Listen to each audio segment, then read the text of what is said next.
Joanne from Yarnworks Studio, and here today we're going to talk about my free pattern on my blog that I call the Plumpy Pumpkins. So fall is here, at least in Canada, and it's my favorite time of year, and I love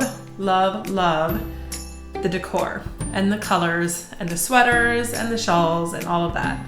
So I decided today to put together a pattern to give to you all on my blog for free.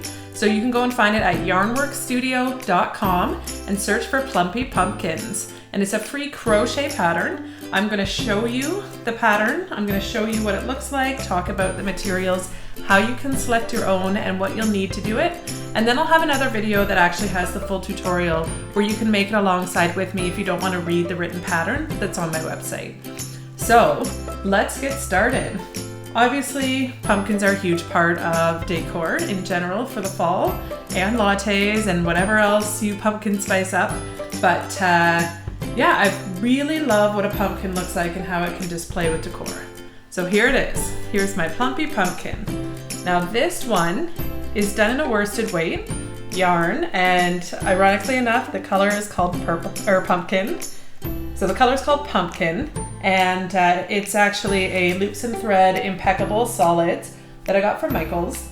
So it's a worsted weight 4. I don't know how much I used of it, but this ball was full and it's still pretty full.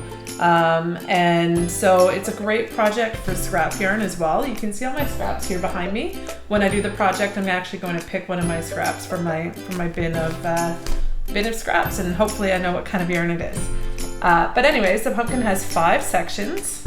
It's worked flat, and then it has this little stump on top, and the bottom is cinched in 2 to keep the shape, and it looks really cute when it's placed somewhere. So this is the size that a worsted weight would make. I use the impeccable Loops and Threads impeccable solids, and I used a size 4 crochet hook. For me, because I crochet kind of loose, I typically go down. The yarn actually calls for a 5. And again, it won't really matter. It will impact your size a little bit, and it will also impact how big of a gap there is in between the stitches. So if you want it really tight, you can go down in hook sizes. If you want it to be a little looser, you can go up in hook sizes. Whatever works for you. I also use scissors. I use a tapestry needle, which is just a blunt needle that you can use to sew, and I've still got some polyfill on there, and some general polyfill. Now this is stuff I've just had lying around for a while from a large bag, but you can buy a bag of these at pretty much any craft store. This one's just sort of a cottony fill that pulls apart nicely and easily. You could also use beanbag pellets, but if you do use something that's pellet based, make sure that you sew it into a little cushion, and it may impact how you finish and assemble the product.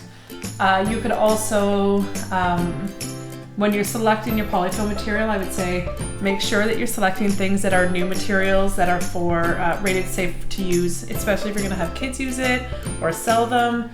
Just look at your safety ratings of what you need to have when you're stuffing things with batting, just to be sure you're on the safe side. Okay, so that was this one, and I've actually just kicked it right off my chair.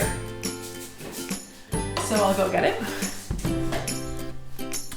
Okay, and then just to show you the difference in size, if you do want to go up to a bigger, thicker yarn, this is the same pumpkin in super bulky yarn, and I love this one. This one is so much fun, and it's so big.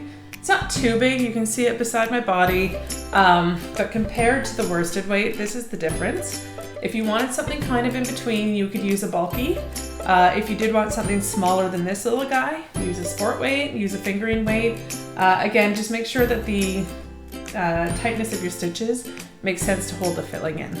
You can also choose to make them fatter if you want to, just by making the width of the flat laid pattern thicker. And just staying on pattern, I would increase it by sets of 2. That should work. But this guy, this beautiful big pumpkin, is made with Lion brand Wool Ease Thick and Quick. Here's a preview of that. So this is what I use for the stump. This one's actually more like a tweed. You can see it's got speckles of other colors in it. And for the base, I used a solid color called Fisherman, which is a very popular Lion brand Woolies Thick and Quick color that you see in tons of patterns. Really good for blankets. But yeah, this one is a wool acrylic blend, so it's 20% wool, 80% acrylic. It's super soft, it's very bulky. I ended up using a 9mm hook. I think this yarn, let me double check, actually calls for a 9mm, so I'm right on target with that one. I could have gone a little bit smaller, but I wanted it to look pretty chunky too.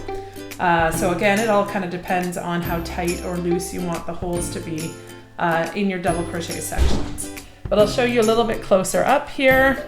It's got some ridge detail, and then the stump just sits on top. The bottom has its nice little pop in, so it looks very pumpkin-like.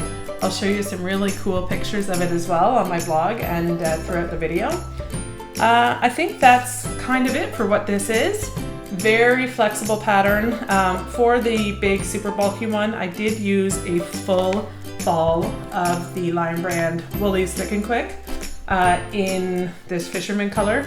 So make sure you have a full ball if you're doing this bulky one, because it is a bit of a yarn eater in the super bulky size, and then just a tiny bit from this kind of half full ball that I had lying around from another project for the stump. So there you have it.